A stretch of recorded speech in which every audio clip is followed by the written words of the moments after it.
Welcome to our lesson about editing components. Let's double-click on the base. And let's right-click on Extrusion to, select Show Dimensions. Let's change this dimension to 1.5 inches. Accept.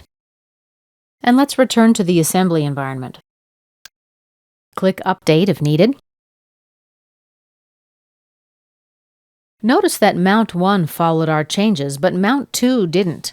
And there's a very simple reason for this. Let's switch to Modeling View. Collapse the base. And let's expand Mount 1, Extrusion 1. As you'll remember from our previous lesson, Mount 1 still has the sketch references, but we removed the sketch references from Mount 2. Let's right-click and open the base in a separate window.